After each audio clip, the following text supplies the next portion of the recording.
Muy buenas noches.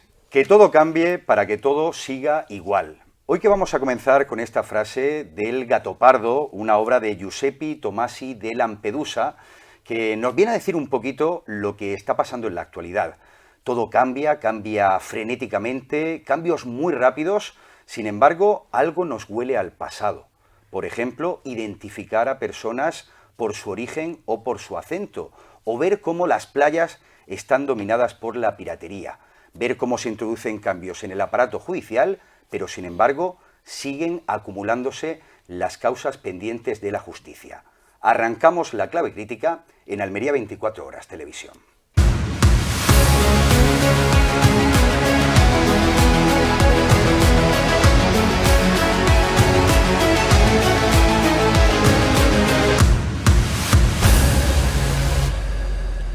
Si hay una realidad en este 2026, también casi que en el 2025 o prácticamente desde la pandemia, es que hemos perdido toda la capacidad de sorpresa. Parece que una crisis viene sepultada por otra aún mayor que le sucede y que hace que prácticamente olvidemos lo que ha sucedido anteriormente.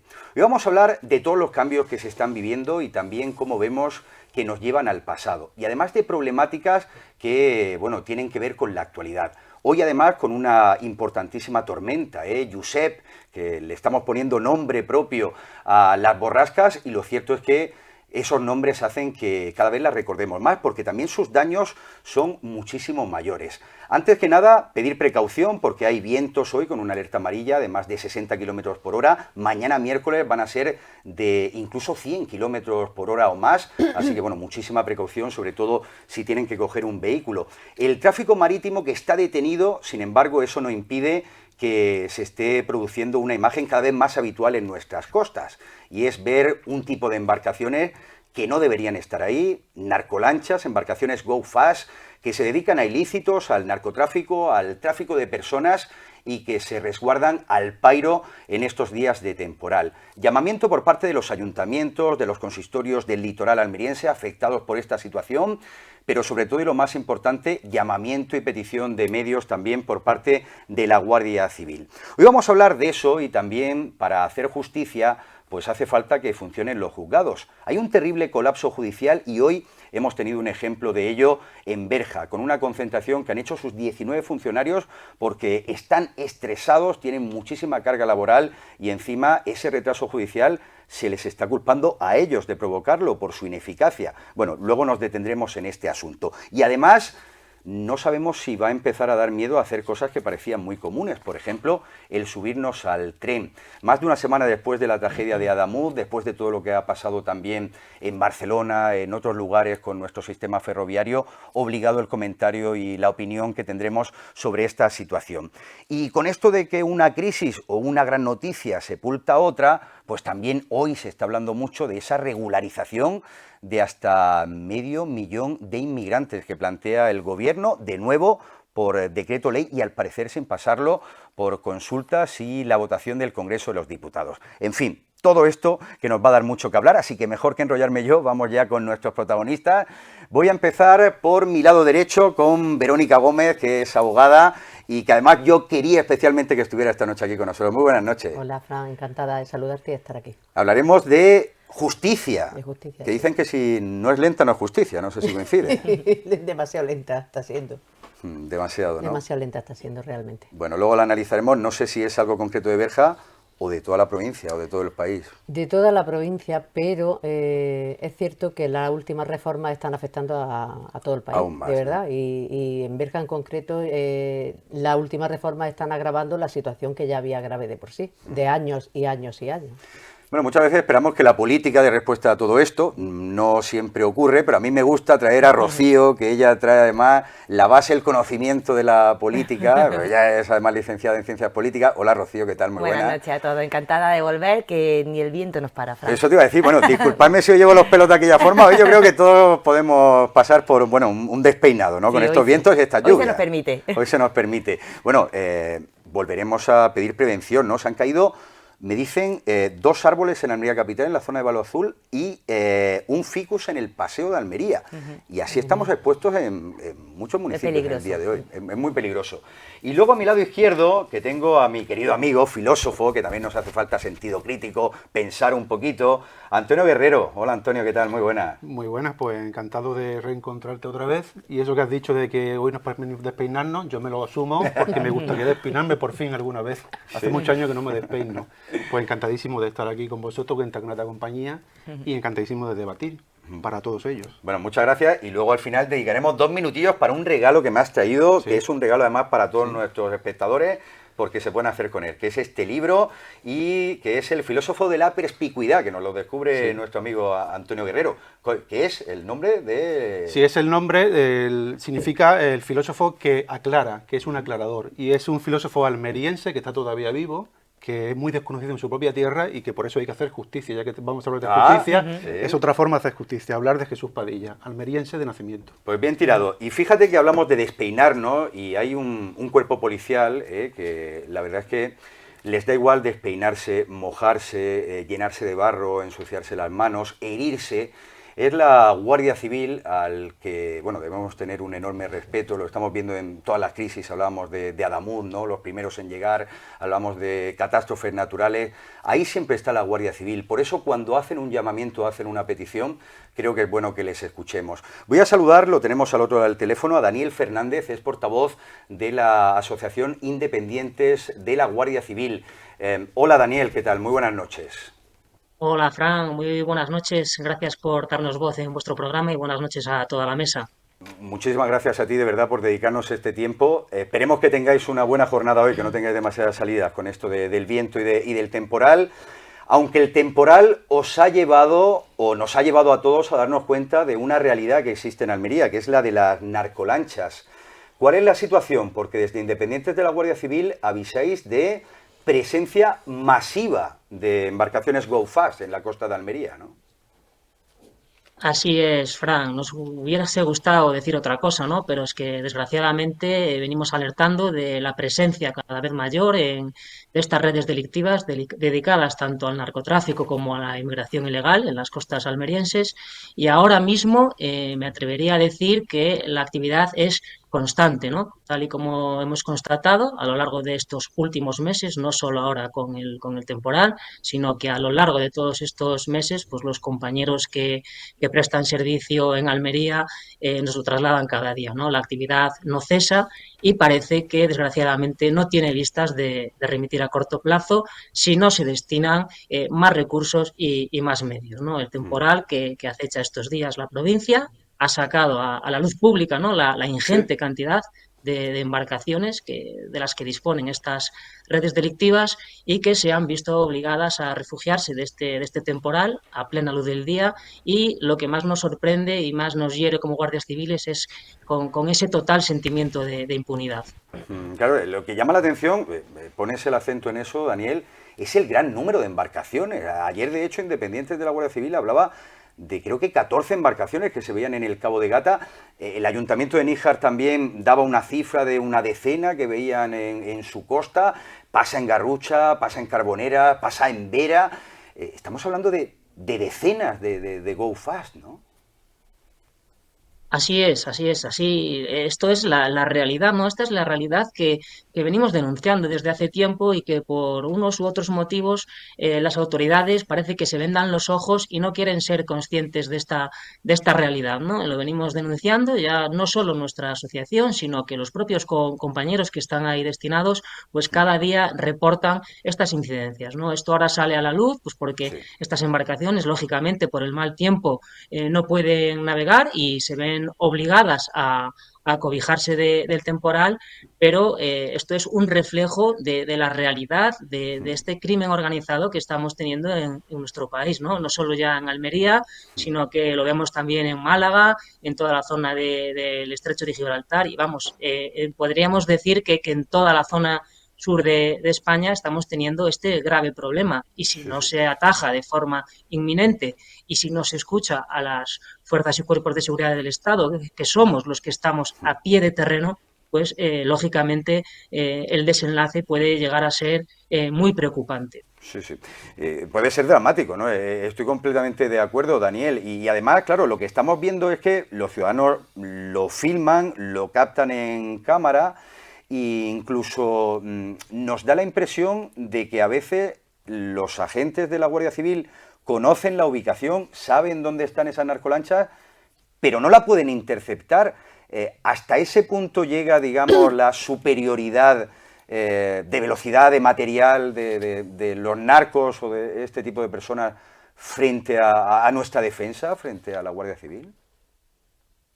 Bueno, aquí habría que analizarlo desde dos puntos de vista, Fran. El primer punto de vista es que los guardias civiles partimos de la base de que intentamos actuar siempre con la mayor profesionalidad, con todos los recursos que tenemos disponibles, tanto con embarcaciones de tipo medio como con pequeñas embarcaciones, pero nosotros siempre anteponemos la seguridad tanto de los propios agentes que tripulan esas embarcaciones como de las personas que van dentro de esas De esas embarcaciones embarcaciones. ilegales. Somos profesionales, actuamos bajo esos criterios de seguridad que permite el mar en cada momento. Hay que tener en cuenta que el mar conlleva un riesgo añadido, el trabajar en mar. Y además, otro segundo punto de vista es que estas redes delictivas disponen de unos medios tecnológicos que en ocasiones superan a los que disponemos las fuerzas y cuerpos de seguridad del Estado. Además, esta gente no duda en realizar muchas veces unas maniobras temerarias que Claro. incluso ponen en riesgo sus propias vidas y las de los agentes.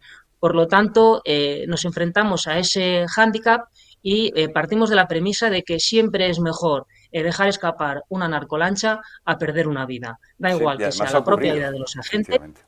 como la propia vida de estos delincuentes, ¿no? O sea, nosotros respetamos la vida de los delincuentes, aunque luego ellos digan que la Guardia Civil los maltrata y que atentamos contra sus vidas. Ha ocurrido, ¿no? Todos recordamos lo de Barbate. Por cierto, que ahí se dijo que iban a hacer, pues rapidísimamente, una ley contra el petaqueo. Parece que todavía no está. Bueno, al igual que tampoco está que ustedes sean considerados profesión de riesgo, lo cual me parece excesivamente grave. La última, Daniel, ¿les escuchan estas demandas? Porque parece que son claras. Se suman también algunos ayuntamientos al margen del ámbito político, pero todo esto que ustedes piden, por lo menos hay oídos puestos a que se pueda conseguir. Bueno, nosotros esta realidad la venimos denunciando, como he dicho al principio, desde hace un montón de tiempo. Sí es verdad que por parte de la Dirección General de la Guardia Civil y del Ministerio del Interior se han puesto pequeños parches, se ha incrementado levemente y en momentos puntuales esos refuerzos de plantilla.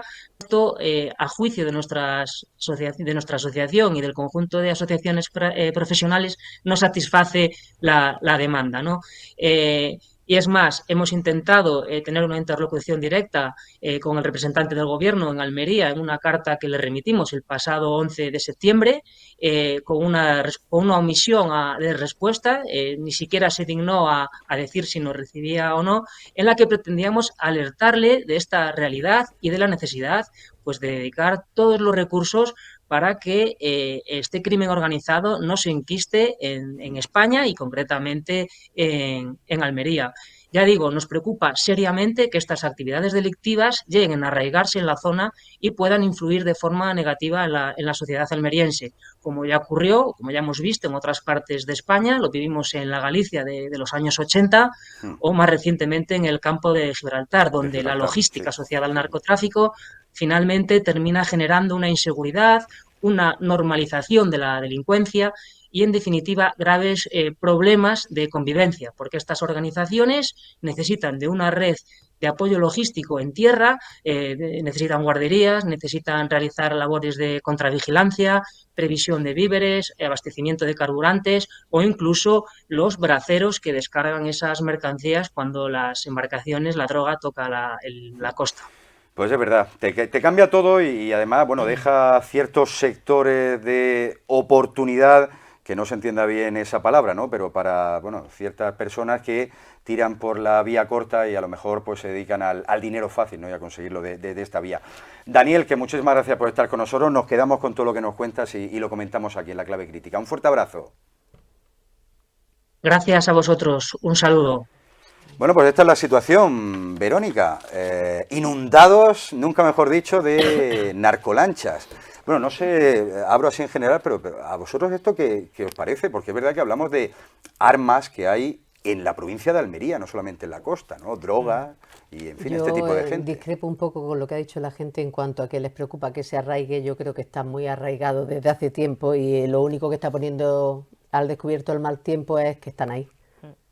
Y que eso es lo que tenemos todos los días, con buen tiempo y con mal tiempo. Con mal tiempo pueden salir a la visibilidad, pero que están ahí, están ahí. Y que están arraigados, están arraigados. Y lo que sí está poniendo de manifiesto es que no hay los medios suficientes para luchar contra eso. Que aquí no se ha hecho un plan específico para la provincia de Almería, que tenía que estar hace mucho tiempo, y que es dinero que no se está invirtiendo y que es inseguridad para la gente. Es que es así de claro. El hecho de lo que está diciendo, dices, ¿no? El plan de seguridad del Estrecho de Gibraltar. Claro, que es en el y que que está Almería Almería. pertenece al Estrecho de Gibraltar, con lo que conlleva que aquí llegue menos dinero que si fuera un plan específico para esta zona. Sí. Y faltan medios, pues sí, claro que lo está diciendo, faltan medios. Nunca llegan a estar al nivel de los narcotraficantes. Los narcotraficantes mueven tanto dinero que pueden estar a la vanguardia de todos los medios. Fíjate lo que has dicho. No puede ser eso, Claro. no puede ser eso. Y eso conlleva que se necesitan más medios de los que se están poniendo sobre la mesa en la provincia de Almería. Y conlleva más inseguridad para la Guardia Civil, que no los tenga, y conlleva más inseguridad para los ciudadanos, que los narcotraficantes campen a su ancha de esta manera. Los No, petaqueros, Es ¿no? que- Que además se Claro. están organizando. Sí, sí, pero que es verdad lo que dice, que campan a su ancha y lo hemos visto todo. O sea, no es una situación que diga se ve una vez cada mucho tiempo. Tú estás en la playa y se ha visto en muchas ocasiones. Entonces, cuando este tipo de mafias controlan la costa, están tranquilas las embarcaciones, no hacen nada, es porque el problema ellos no lo tienen. Tienen un control total. Y lo que ha dicho Daniel, que tienen unos medios que no tiene la Guardia Civil, o sea que es un problema bastante importante. Claro, yo creo que además Rocío da un poco con la clave, porque al final lo que hacen los narcos es buscar dónde lo tienen más fácil. Claro. Y aquí parece que se están haciendo fuertes, ¿no? Cuando hemos visto en Cádiz que se hacen grandes operaciones y demás, pero parece que se está viniendo para acá. Se han implantado aquí, van a seguir mucho más tiempo todavía, lo cual representa un riesgo para la seguridad ciudadana cada vez más grande. Pero la pregunta que yo me hago es qué problema tienen los poderes públicos, los partidos políticos, para tomarse esto en serio, para dotar de los medios que está pidiendo pues las asociaciones, la población en general. ¿Qué impedimento hay? ¿Qué argumento legal o qué argumento ético están poniendo los poderes públicos para no dotar de medios a donde hay que dotarlos? Porque obviamente recursos existen, los recursos están ahí. Las decisiones se toman pues en la cúpula, donde está el poder. Pero ¿por qué no piensan en Almería? Sigue siendo Almería la gran olvidada. No solamente por los poderes públicos, pero por otros poderes. Yo pienso que la pregunta está ahí, en los partidos políticos. Claro, y ese mensaje... Y la programas respuesta también. políticos. Y la respuesta también es está que ha ahí. dicho que La respuesta incluso han dirigido escritos y están esperando respuestas. Claro, eso lo que Almería la genera... abandonada, como siempre. Claro, lo que genera es esa percepción en los ciudadanos, porque claro, si un vecino, por ejemplo, de Ejido, ve a su alcalde que está pidiendo más medios, o un vecino de Vera, o un vecino de Níjar, un vecino de Adra, ¿no? Y ve que la propia Guardia Civil también lo hace, ¿no? Y que piden juntas locales de seguridad. Pero luego todo esto no se concreta y el discurso sigue siendo el mismo y que todo esto está muy mal, casi que, bueno, lejos de quedarnos más tranquilos, lo que es que estamos muchísimo más preocupados, porque vemos que esto va a ir a peor, ¿no? Claro, muchísimo más preocupado. Yo que soy, por ejemplo, hijo de policía, yo siempre me quedé con el mensaje que me dio mi padre, es que la policía no solamente está para atender al ciudadano, sino que no cuenta, nunca ha contado ni nunca contará con el apoyo del ciudadano ni con el apoyo de los poderes públicos. Porque su labor se queda siempre en entredicho. No tiene medios suficientes, no tiene un apoyo legal porque la legislación no dota del poder suficiente a la autoridad para que haga su trabajo. Y eso conlleva una serie de problemas para el mismo agente de autoridad. Entonces yo pienso que igual que la ciudadanía se encuentra cada vez más insegura, la misma policía, como te he dicho antes, Claro. que no se le reconoce como población de riesgo, como profesión de riesgo, ¿no? Los mismos agentes de autoridad son los que sufren en sus propias carnes las consecuencias de este tipo de delitos. Desde luego, ¿no? Como se vio. Bueno, yo creo que aquí hay poco debate, todos estamos de acuerdo, ¿no? Parece que es necesario. Hay un poco de debate también, ¿Sí? porque lo que está diciendo y lo del tema de lo que tienen que hacer los políticos o no, también estas mafias de narcotraficantes se nutren de un tipo específico de gente, y de un tipo de gente sin recursos, de un tipo Claro, de eso es gente lo más que- vulnerable, eso es. y cuando no se hace lo suficiente para en los territorios que haya cohesión social y para que la gente tenga oportunidades para no tirar por el camino fácil. Para la gente joven Para esto la puede gente ser joven un es muy problema. importante Peligroso, este claro. tema, que se doten de medios para que tengan salidas diferentes a esa. Hombre, es que en Y no se está Algeciras... haciendo lo suficiente y no nos Claro. tenemos que ir a Algeciras. Sí, no, me refiero que ahí En hay este toda una municipio, población que ha en este vivido de municipio eso. donde estamos, en los pueblos cercanos, donde está avanzando esto como una lacra. Sí, sí. Entonces, tiene que haber sobre la mesa recursos e intención. Intención política. Intención política de que esto cambie. Cosa que hasta ahora no está ocurriendo. Bueno, pues dicho todo esto, y esperando por favor que se le haga un poquito de caso, ¿no?, a la Guardia Civil, que se suma también a lo que piden los policías nacionales, pero es cierto que, bueno, en el caso del poniente almeriense es que hablamos de la Benemérita, que tiene un área de cobertura muchísima mayor. Es que vamos, por ejemplo, desde Balanegra hasta entrar a la provincia de Granada, todo eso es competencia de la Guardia Civil, y los efectivos pues son los que son, y de ahí que muchas veces en Adra pues hayan dicho que una sola pareja de guardias civiles tenía que atender, por ejemplo, la llegada de una patera con 60 o 70 inmigrantes. Pero vamos a avanzar un poquito más, seguimos hablando de justicia y nos vamos a ir hasta Berja, que es un poco un ejemplo de lo que puede pasar con la conversión de los juzgados en juzgados de instrucción, creo que se llama, ¿no? No, El cambio que tribunales se de llama. distancia. Tribunales de Ya se ha distancia. hecho el cambio ya se ha hecho. Se hizo el 1 de tema enero, es ¿no? que el 1 de enero, el 2 de enero salió una ley, la ley 1/2025, que era una ley para la eficiencia de la justicia, se supone que para mejorar la justicia, para que fuera más eficiente, pero realmente a mi modo de ver, lo que está haciendo es todo Lo contrario. ralentizar la justicia más de lo que estaba y hacer una serie de cambios que están ralentizando más todavía los procedimientos, y además que los vemos de muy servibles, son muy cuestionables por lo menos. Sí, sí, sí. Los juzgados han desaparecido, ahora mismo los juzgados se han convertido en tribunales de instancia, entonces todos los juzgados han tenido una remodelación total y absoluta, cambios de todo el funcionariado, cambios de todo... Es que Sí, ha cambiado el funcionamiento claro, tradicional. desde la tramitación hasta los inicios de los procedimientos, el cambio de la nomenclatura y de los nombres, Hasta los donde se roles de los dirigen propios trabajadores, procedimientos, ¿no? todo, absolutamente todo. Entonces ha sido un cambio que ha sido un desbarajuste. No ha sido un cambio que tú digas, bueno, va a servir de verdad los ciudadanos van a ver una mejora sustanciosa en sus procedimientos. Ha establecido cosas que lo que están haciendo a mi modo de ver es ralentizar mucho más ese atraso que ya había en los procedimientos. Al margen de los cambios de nomenclatura y de nombres, ha establecido, por ejemplo, un acto que ahora es obligatorio antes de iniciar un procedimiento, que tienen que ser que se haya intentado un medio adecuado de solución de controversia. Como de el nombre conciliación o algo así, el nombre ¿no? ya se las trae a saber qué es lo que es un más. Pues bueno, es una conciliación obligatoria, pero ya está obligando a la gente que se tenga que gastar el dinero en una conciliación que no tenía por qué. Cuando tú ya directamente tienes que acudir a un procedimiento es porque la situación está tan grave que no te queda más remedio que acudir a la justicia para que te ampare. Están teniendo que tener un procedimiento previo de conciliación, o están teniendo que tener un procedimiento previo de mediación con los costes que conlleva, o acudir a una notaría, o en fin. Eso para poder iniciar el procedimiento, porque si no lo inicias habiendo hecho ese procedimiento previo, pues el procedimiento lo archivan directamente. No. Es una falta, un requisito de procedibilidad y se te archiva el procedimiento. Entonces, eso está ralentizando mucho más. La justificación era que así la gente puede llegar a una transacción de los asuntos y llegar a solucionarlo juicio. antes de llegar a juicio. Pero cuando una persona tiene que ir a buscar un abogado para poner un procedimiento, Parece que no va a haber es conciliación. porque no tiene mucha solución y lo puede intentar, con que hable ya sabe si se puede solucionar o no. Entonces no tenía que estar ese requisito previo, que lo que es un coste económico y un coste de tiempo para las personas. Pero fíjate que por eso yo quería que vinieras, porque es que tiene eso bastante aprendizaje, que claro. por cierto es toda la conversión y todo lo que... Pues fíjate que el Tribunal de Berja, los juzgados de Berja, han sido precisamente pilotos, digamos, o Por este ejemplo, un tema. poco banco de prueba Los para de esto. Berja, también los de Ejido, También donde lo- se ha ralentizado más en la provincia es en la capital, en Almería, que acaban de iniciarse después de Navidad, pero antes ya habían entrado los otros en vigor. La ley entró en vigor en el mes de abril y de manera casi inmediata entró en todos los juzgados el cambio y ha sido, Ha sido un caos, ¿no? desbarajuste, de verdad. Pues vamos a ver lo que piensan en Berja, que como decimos ya llevaban unos meses con esta nueva forma de funcionamiento, con estos tribunales de instancia.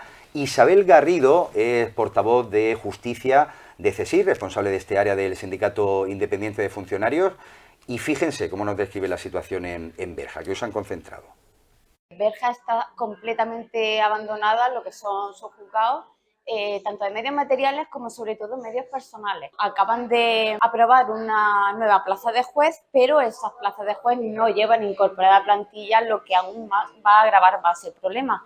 Llevamos un retraso de años porque debería haberse creado el juzgado número 3 de Berja debido a la gran cantidad de procedimientos que tiene acumulados por los habitantes que tiene que dar servicio. Más allá de poner esos medios, lo que están haciendo es una presión contra la propia plantilla, a la que le van haciendo un seguimiento y le exigen dar cuenta de todo lo que hacen en el trabajo diario. Qué curioso, ¿no? O sea, que lo que les hacen es un examen. Bueno, mi amigo Antonio Guerrero, que también, entre otras cosas, es sindicalista, no sé qué te parece todo esto, pero a mí me ha llamado la atención presiones a la plantilla. Bueno, de alguna forma esta demora judicial parece ser que están diciendo que es culpa de los funcionarios, que no están agilizando o haciendo bien su trabajo. Hombre, a mí que se salga a la calle, que los trabajadores se manifiesten, me parece muy positivo y necesario. Tenemos que tener más cultura precisamente de esto, porque yo creo que carecemos de ello. Protestamos muy pocas veces y cuando ya no nos queda otro. Yo creo que tenemos que crear una cultura mucho más persistente, mucho más frecuente de manifestaciones públicas, ¿no? Yo considero que cuando hay, bueno, igual que una administración, pues cualquier empresa privada, cuando hay algún tipo de presión es porque obviamente se quieren ocultar cosas, no se quiere que se sepa la verdad, quieren crear subterfugios para que los procedimientos adecuados no sean los que se hagan, sino otros que traen interés político, etcétera, para los que nunca se dice, para los nombres impronunciables, ¿no? Pero a mí esta reflexión sindical, que pues, la considero muy positiva, a mí me lleva a una reflexión filosófica, si me permite. Sí, hombre. Y hablando de justicia, porque da la impresión de que los juzgados no es que no sean justos, sino que la justicia es la que no es justa. O por lo menos esa es la reflexión que te genera como tú eres un ciudadano o un afectado por este tipo de estar con un juicio pendiente y ves esto, lleva 8 años, como he dicho antes, esperando un proceso. ¿Y qué pasa con mi juicio después de 8 años? ¿La justicia es justa? Es que 8 años... ¿Son justos los procedimientos? Sí, puede que sea justa, pero si no es rápida, pues Claro. la Pues a justicia... lo mejor no es tan justa, ¿no? Es que cambia la vida, Rocío. Entonces hay un concepto que yo siempre recuerdo cuando se habla de justicia, que me gustaría traer aquí, que era un concepto de Aranguren, cuando hablaba de estado de justicia. Está el estado de alarma, el estado de excepción, el estado de sitio, la Constitución, ¿no? Pero nunca se puso el estado de justicia, que es un concepto filosófico, que te dice, y además nunca ha existido, ni existirá, creo que nunca lo van a implantar. Eso es que será bueno. Eso es que será bueno. Entonces decía Aranguren que la administración de por sí tiene como misión fundamental garantizar los valores, la ética. La misma administración, un ayuntamiento, una diputación, un juzgado, X, ¿no? Tiene que, en su gestión pública, tiene que tener la garantía de que los valores reconocidos en la Constitución están garantizados. Entonces, yo cuando voy a cualquier administración no lo tengo tan claro que existe el estado de justicia. Sí, sí. Entonces, en el mismo juzgado que se gestiona la justicia, tampoco lo tengo claro, que existe un estado de justicia. No estamos en un estado pleno de justicia. Y que me corrija aquí la letrada. Y quiero escuchar a Rocío también. No, pero que es verdad pendiente. que estamos en una situación que cuando tenemos que esperar 8 o 9 años para que salga un juicio, algo va mal, no, fatal. Estoy totalmente de acuerdo con Antonio que la gente tiene que salir a la calle a manifestarse porque es la forma que tenemos de pedir lo que nos corresponde y exigirlo. Pero que se pongan en marcha una serie de mecanismos para agilizar la justicia, que ya de por sí es muy lenta y que encima la ralentice más, me parece, vamos, de juzgado de Sí, guardia. pero el Nunca tema mejor de dicho. Berja ya no es solo eso. El tema de Berja es que llevaba de verdad un atraso muy grande Porque de hace cubre muchísimos a años, Adra, que ¿no? cubre un Cubre- margen tan amplio de territorio y con un volumen de Dalías, litigidad todo y eso lo y cubren ellos, de claro. procedimientos.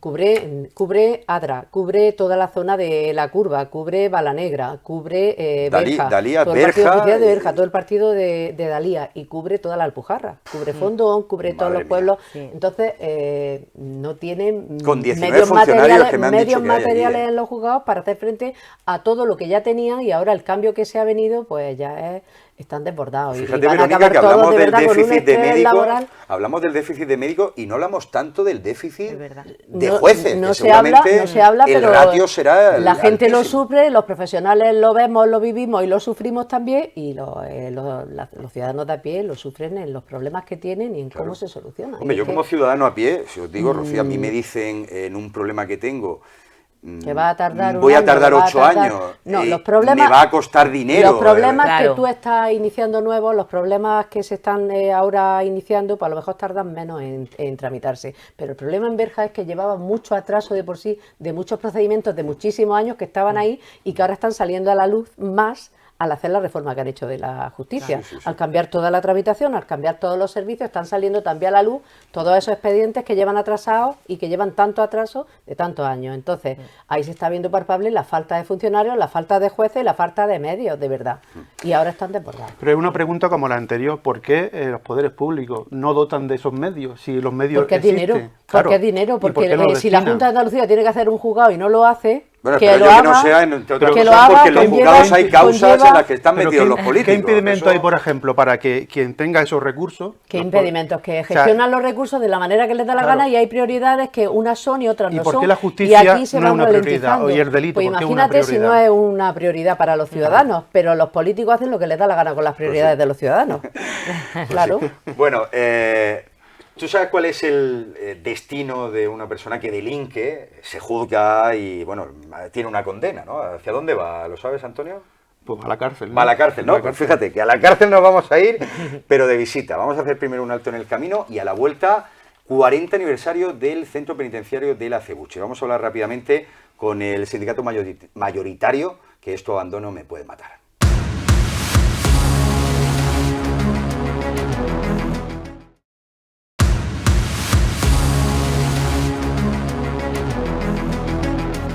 Pues ya estamos de vuelta y nos vamos a poner a la sombra, que se decía en el argot penitenciario. Bueno, poniéndonos serios, estamos de aniversario, En 1986, si no me fallan los cálculos, se inauguraba el Centro Penitenciario de la Acebuche. Lo hacía además siguiendo la doctrina de la Constitución. ¿Y esto qué quiere decir? Que eran pues cárceles más adaptadas, enfocadas en el resarcimiento, en la integración, digamos, en la mejora de las conductas delictivas. Claro que en 40 años han pasado muchas cosas, supongo también que habrá habido deterioro de las infraestructuras, se habrán ido remodelando y ha habido una población de internos que ha ido variando. ¿Cómo estamos? ¿Mejor o peor que antes?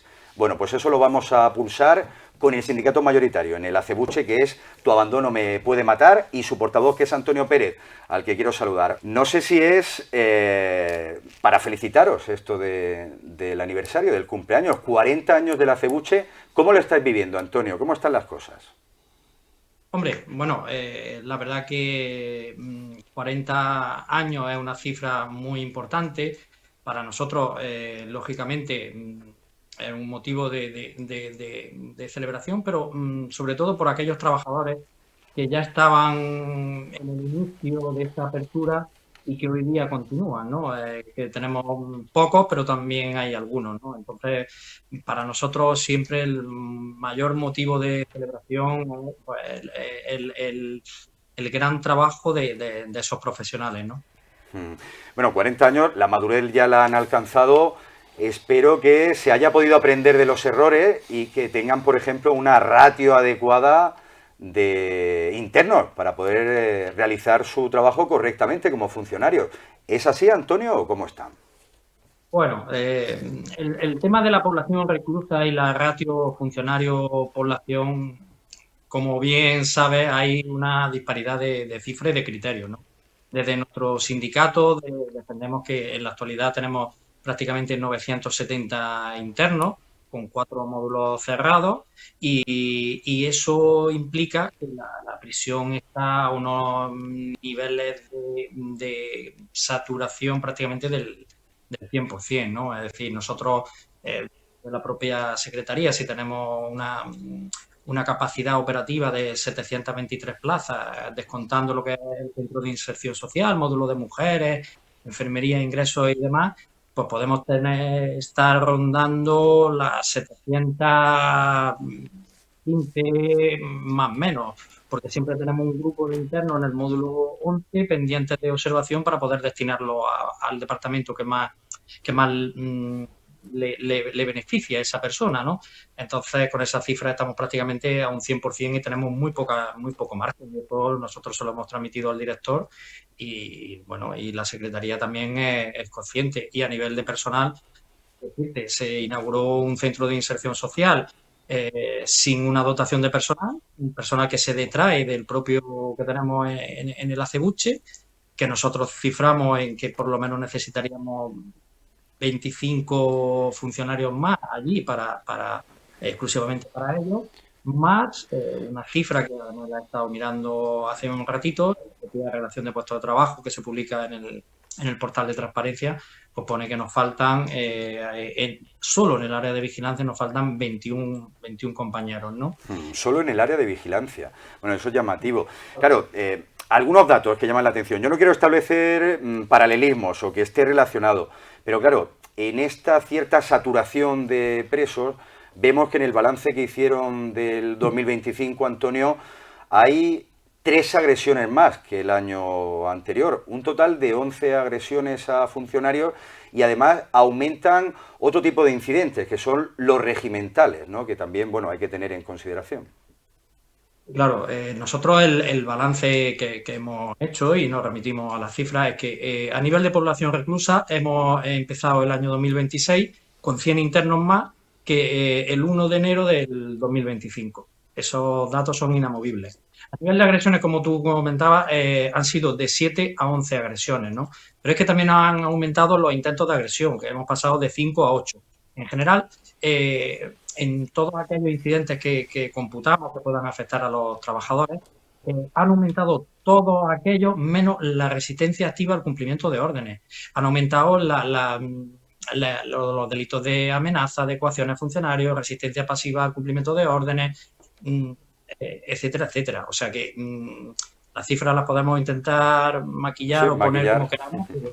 Claro. Bueno, le dice el director, un par de preguntas más, Antonio, que estáis tergiversando, dice el director que estáis tergiversando los datos. Vamos a ver, Fran, claro que hay módulos cerrados que se pueden abrir. Esos módulos se podrían abrir si la prisión tuviese el número de trabajadores claro, necesarios para poder abrirla. Pero están cerrados, claro, sí, no sé, es que...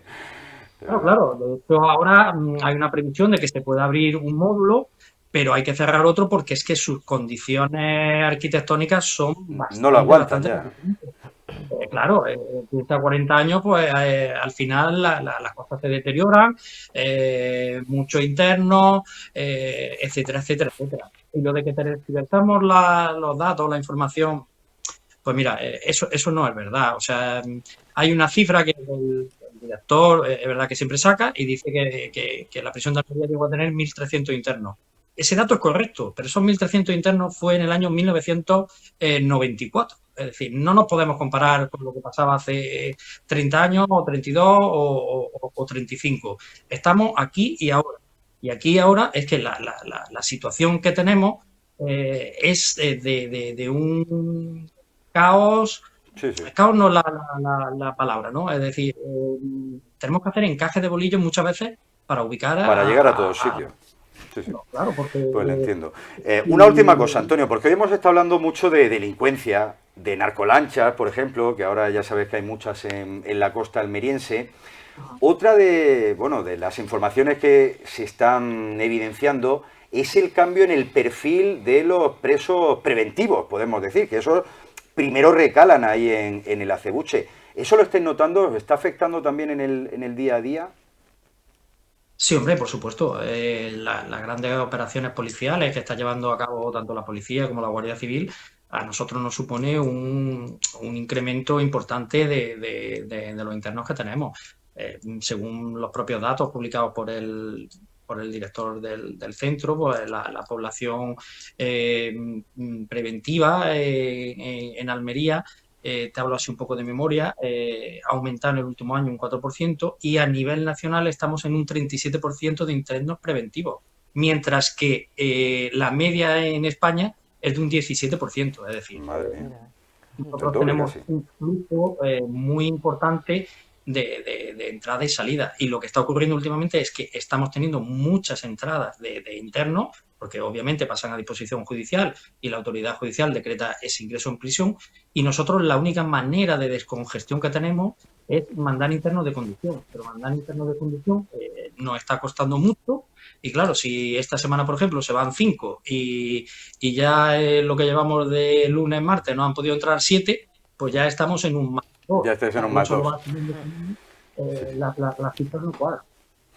Bueno, pues Antonio, tendremos tiempo en este 40 aniversario de volver a visitarte y a ver si mejora un poquito la cosa y bueno, se escuchan esas demandas.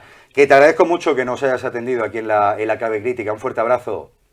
Nada, gracias a vosotros, siempre a vuestra disposición. Un saludo.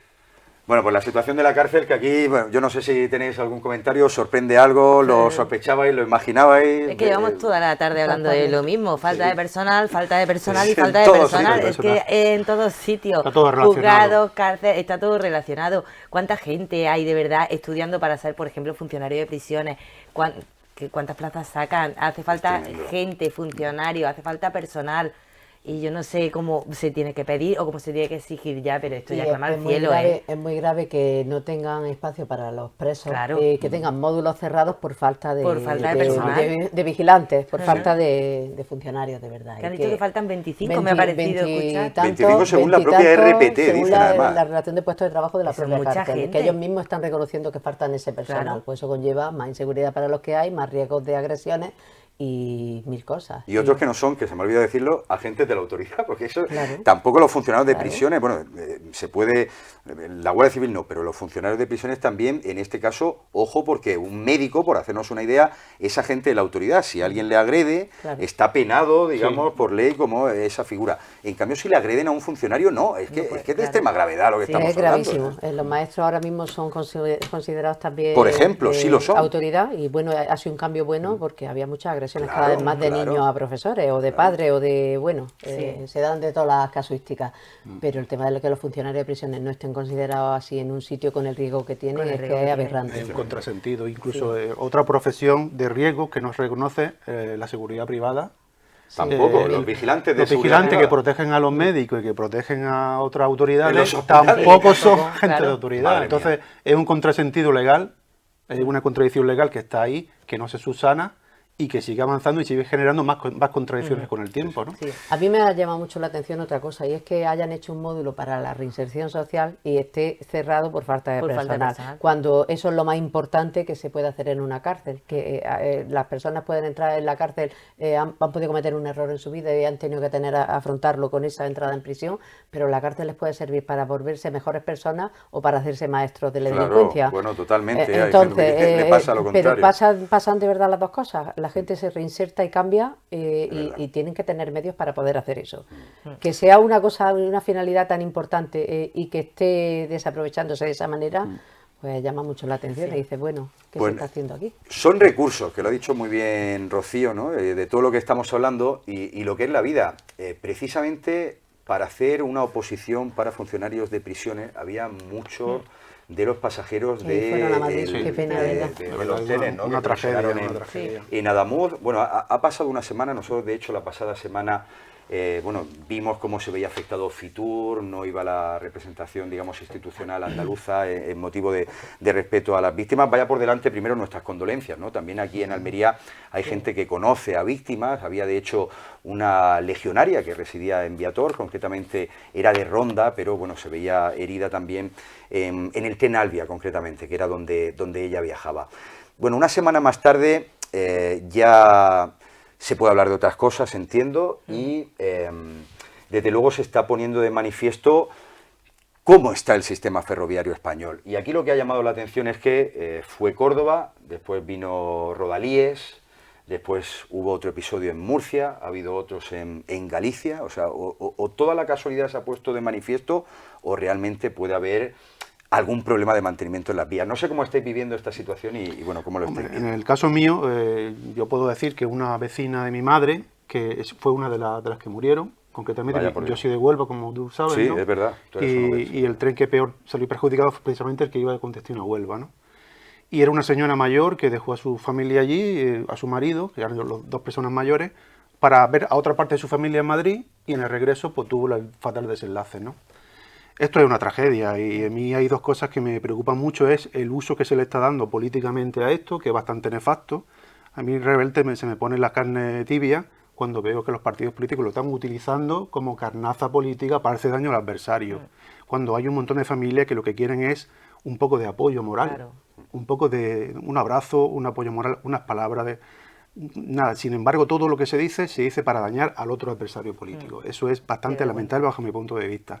Otra cosa que yo he visto es que todo el mundo se pregunta cuál es la causa de lo que ocurrió, las vías, el estado de las vías, y yo creo que, como dijimos antes cuando lo de los juzgados, los trabajadores casi siempre tienen la razón. Claro, los trabajadores eso, siempre claro. dicen la verdad Lo y dicen siempre los tienen razón maquinistas. Sí. durante años reivindicando y nadie les escucha.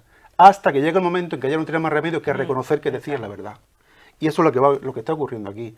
Ha sido un montón de años de reclamaciones, de comentarios, y ahora, cuando se va a investigar, se descubrirá que era lo que ellos decían, el estado de estado las de vías, las que era lamentable. Además, todos los días, hoy Y es muy grave, Y que es si esa es gravísimo. la causa real del accidente y así se determina al final, que es el estado lamentable de las vías, que tiene que haber responsabilidades muy graves y que se tienen que ir hasta el final con esas responsabilidades, al margen de los partidos políticos, Sí. al margen de lo que sea. Es que los ciudadanos tenemos que tener tranquilidad al subirnos a un tren Exacto. y tenemos que poder utilizar los trenes. Y los trenes son tan necesarios que es que tienen que estar, están vendiendo que tenemos un sistema de los mejores del mundo y luego resulta que no hacen lo que tienen que hacer para que la infraestructura esté de verdad bien. Pues es duro, es que me cuesta trabajo hasta comentarlo, pero es verdad, ¿no? Porque por un lado está el oportunismo político, pero luego está el qué ha pasado, ¿no? El qué ha conocer. pasado. Hoy veía yo un correo electrónico de un sindicato, creo que era la CGT, en el que daban un reportaje fotográfico y se veían tramos de la vía en donde ha sido el accidente de Adamuz y se veían soldaduras con una distancia de menos de 1 metro. Que eso al parecer es algo que está completamente prohibido, que haya dos empalmes, por entendernos, en un trozo de vía con una diferencia de menos de 1 metro. Yo no sé cómo tú lo estás viviendo esto, Rocío, ¿cómo estás viendo? Bueno, esto ha sido una desgracia que yo de verdad que pasaban los días y no daba crédito todavía a lo que había pasado.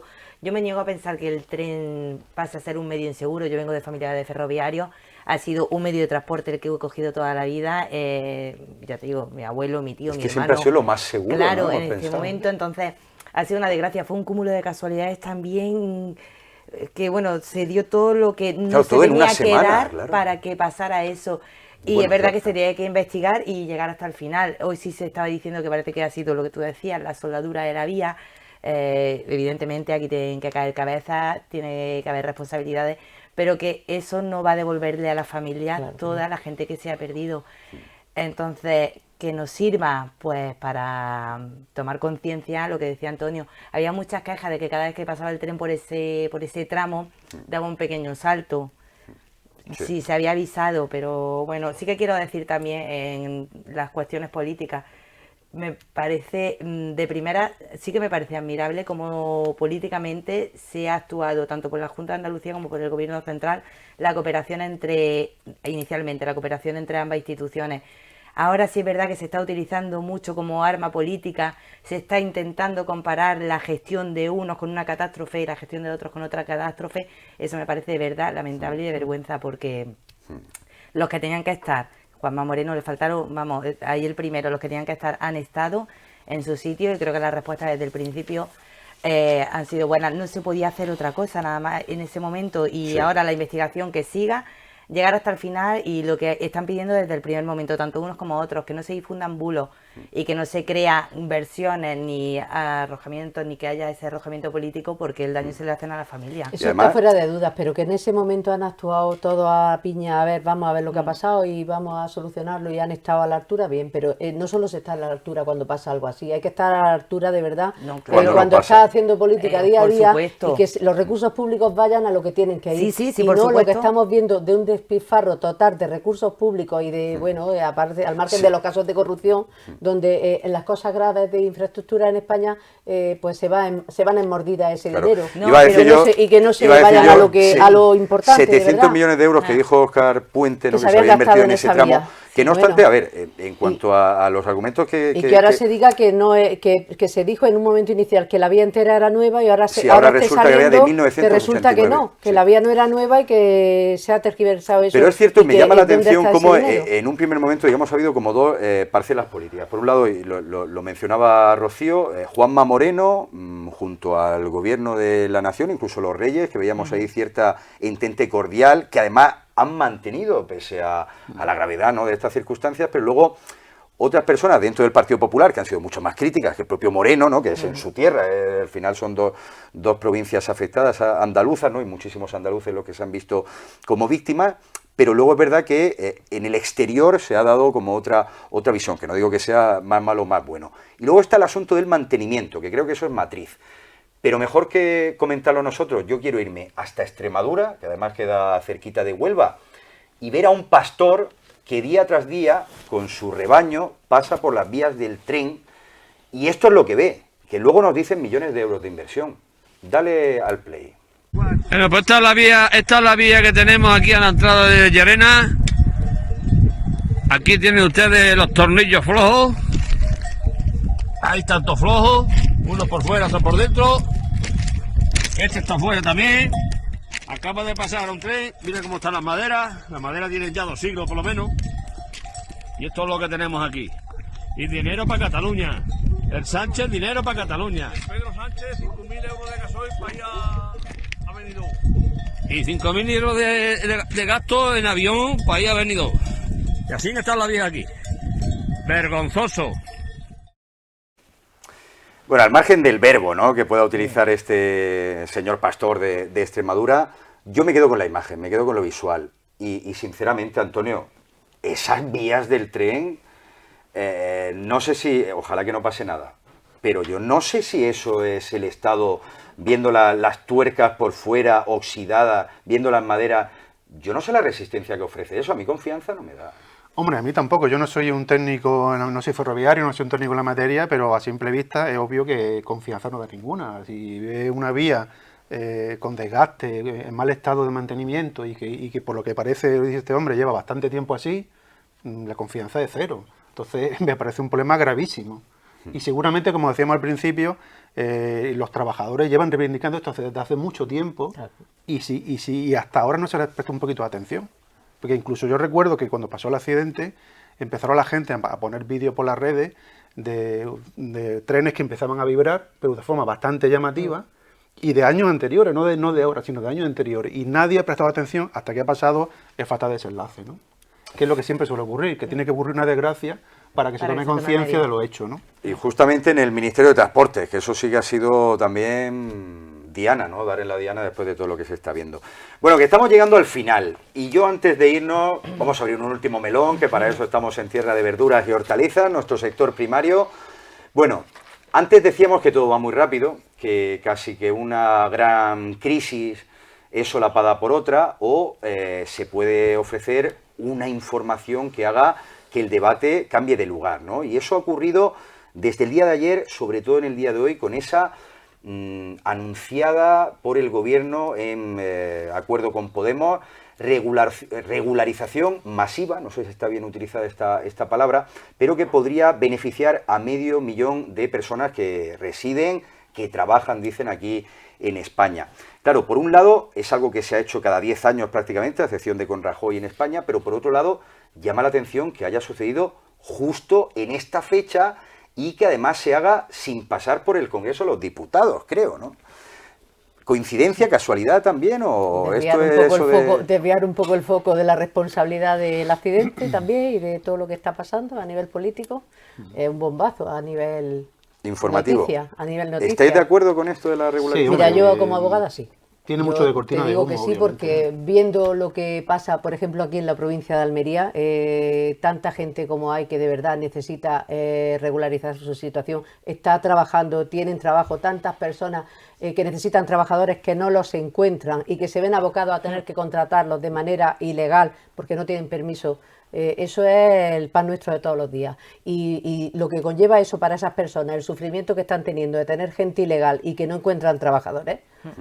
Eso está ocurriendo. Sí, no, eso está ocurriendo aquí. Eso está ocurriendo aquí. Entonces, que no encuentran gente. No encuentran trabajadores. Entonces, no encuentran trabajadores y se ven abocados a tener que tenerlos contratados de manera ilegal con los perjuicios que eso conlleva para ellos, con el miedo en el cuerpo y tener que estar así. Ahora, y tener que estar así. Entonces, esa gente que está aquí, que está trabajando, se va a regularizar y va a seguir cotizando y va a tener una situación normalizada con todos sus derechos. Y de verdad yo pienso que es una medida que es buena. Gente que está aquí, que está trabajando. Venga de quien venga. Yo estoy totalmente de acuerdo porque son 500.000 de inmigrantes que residen, que trabajan y que pues están... Que no en Almería solo, que No, en no, Madrid hay estamos muchísimo, hablando, ¿eh? claro, de toda España. En toda España, pero aquí en Almería, aquí tenemos el pero aquí caso en de los, Almería claro, los la trabajadores. problemática que tenemos es eso muy es del importante. campo, pero ¿cuántos trabajadores se dedican al cuidado de mayores? Cuidado del hogar. Entonces, yo lo veo muy, muy necesario. Sí me gustaría decir una cosa, si es verdad que ha salido justo con esto, que se está diciendo que una cortina de humo, yo creo que lo importante es lo que se va a hacer, no en el momento que se hace. Están recibiendo muchas críticas. Esta medida, esto salió en el año 2024, fue una medida popular legislativa, se recogieron 700.000 firmas para que esto sucediera. Se anunció, esto se llevó al Congreso y en ese momento Núñez Feijóo, el Partido Popular, apoyó aquello. De hecho, dijeron que en el Partido Popular iban a encontrar un partido solidario que iba a amparar a toda esta gente. Así no sé qué ha pasado en estos 2 años para que ayer el tuit del líder del Partido Popular fuera totalmente en contra de las palabras del 2024. Me llama la atención, pero bueno, sí creo que es totalmente necesaria y creo que va a ser positiva. Bueno, gente que va a seguir, que va a cotizar, que están trabajando, que van a cotizar y bueno, y los tenemos que tener legal. Antonio, ¿tú Bueno, estás yo de acuerdo? siento ser la voz discordante en este debate, y precisamente me sorprende mucho que yo sea la voz discordante justamente sobre este tema, ¿no? Hombre, yo siempre he pensado que los inmigrantes son muy necesarios en este país porque forman parte ya del sector productivo, obviamente, eso es un hecho real, y toda la sociedad está compuesta de un montón de procesos multiculturales, de procesos históricos de los cuales venimos nosotros. Somos personas mestizas que venimos de un montón de procesos multiculturales, ¿no? Esto es así, ¿no? El problema es que la pregunta clave aquí es la regulación. ¿La regulación es adecuada? ¿No es adecuada? Y yo en este caso concreto discrepo un poco de lo que habéis dicho, porque considero que, y corregirme si estoy equivocado, porque como ha sido una cosa que ha venido hoy mismo, lo que yo he entendido es que se le da facilidades al inmigrante para que a través de cualquier documento que aporte pueda conseguir su regulación legal. Eso es lo que yo he entendido que de la inmediatez, ¿no? Entonces yo entiendo que no todo el mundo va a utilizar esto para regular su situación laboral, sino que va a regular su situación Residencial. en general, residencial, sin necesidad de que tenga un trabajo o no lo tenga, ¿no? Y esto es así, ¿no? No todos los inmigrantes trabajan, ni no todos los inmigrantes tienen esa necesidad de trabajar. Entonces yo entiendo que esto va a ser otro efecto llamada, que van a venir un montón de inmigrantes más de los que ya está ahí, no porque esto sea un discurso xenófobo, un discurso racista, que no lo es en absoluto. Sí, sí. Y más conociéndote, Antonio. Que en absoluto, no. además, para nada.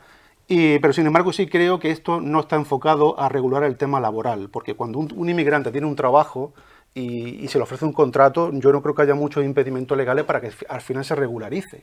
Yo creo que esto va más enfocado... Faltan más años, ¿no? Entonces, como no, hasta que no cumple esos años para poder regularizarlo por arraigo y cumpliendo pero los lo requisitos... regularizan. No, pero se tiran años trabajando de manera ilegal, claro, y sin derechos y pero, también poniendo en riesgo a la por persona ejemplo, con la que están trabajando. Hay también inmigrantes que regularizan su situación con asistencia sanitaria. No solamente con eso, con asistencia sanitaria, otros tienen relaciones con españoles, igualmente tienen que regularizarlo con los pasos que tienen que ir dando y... Pero yo creo que esta medida lo que hace es facilitar esta labor. Yo incluso he escuchado que con un ticket de un autobús. Mire, en los casos normales donde solicitamos un permiso de residencia por arraigo, de la manera que sea, tienes que acreditar el tiempo que esa persona lleva en España. Y lo acreditas de 1000 maneras documentales, pero la más fehaciente es con un certificado de empadronamiento. Entonces, aunque sean ilegales, lo primero que hacen es empadronarse. Claro. Y que tengan documentación para poder acreditarlo, a mí no me parece grave en absoluto. Si el tema es que de verdad están aquí, que de verdad gente que lleve en eso estamos de acuerdo por completo. Y algo de globo sonda, venga, que nos vamos a ir, como lo tenemos ahí un poco entre bambalinas, lo trabajamos. Hombre, algo de globo sonda yo pienso que sí, sinceramente por el momento. Sí. Pero bueno, que ya yo estoy de acuerdo también con que la gente de luego que viene a trabajar y viene a ganarse la vida, pues que pueda tener su residencia, como hemos hecho los españoles también cuando lo hemos necesitado. Mi abuelo estuvo en Alemania, por cierto. Jesús Padilla Gálvez, filósofo de la perspicuidad, que me voy a ir ya en 2 minutos, pero después de que me presentes este libro que me has dedicado y que es mío. Bueno, ya, pues es mi último libro, es un ensayo dedicado a Jesús Padilla, que es un almeriense que emigró a Alemania. Mira la cámara ya y te haces ahí, en esa. Que emigró a Alemania precisamente, hablando de... Nada, no quiere. Venga, igual, mira esa. Y que ahora vive en Toledo y que es el heredero de la obra de Wittgenstein. De Wittgenstein, nada más y nada menos, ¿no? Y es almeriense, nacido en Almería, y es un autor conocido en todo el mundo, menos en Almería. Entonces es un acto de Eso es muy de justicia. aquí, eso es muy almeriense, debo decir, muy Antonio. Eso de que haya almeriense y que de aquí no los conozcamos. Lo conocen en Estados Unidos, lo conocen en Francia, en Alemania, pero en Almería concretamente no se le conoce. Entonces esto es un acto de justicia que en su tierra se hable de él. Entonces es un libro reivindicativo en realidad. Pues bueno, reivindicativo, Jesús Padillo Gálvez, además sobre todo para quedarnos con su figura, ¿no? Para conocerlo, reconocerlo y además saber que era almeriense, que es a lo que se dedica también entre muchas cosas, Antonio, que a mí me ha descubierto, bueno, incluso de los griegos, ¿no? Que había algún almeriense, ¿cómo era? Sí. Averroes, ¿no? No, que Averroes y Avicena vivieron en Almería. Ah, vinieron en Almería. Vivieron en Almería. Concretamente Maicet estuvo 8 años. 8 años, bueno. Que otro día indagamos un poquito más con Antonio Guerrero, que es nuestro filósofo de cabecera. Muchas gracias por estar conmigo esta noche. A ti, como siempre. A mi amiga Vero, que hoy ha sido, vamos, mi abogada, nunca mejor abogada de dicho. cabecera. Muchas gracias. Y Siempre hay que Rocío. tener un abogadillo cerca. Sí, bueno, hay que ser una amigo. super abogada. Iba a decir que hay que tener amigos en todos sitios, pero bueno, en la judicatura está muy bien que los tengamos. Los problemas te los encuentras y por desgracia alguna vez en la vida tienes que lidiar con un abogado porque algo te pasa. Ojalá, O sea, que, bueno. es muy difícil el pasar por una vida y no tener algún problema legal, las cosas como son.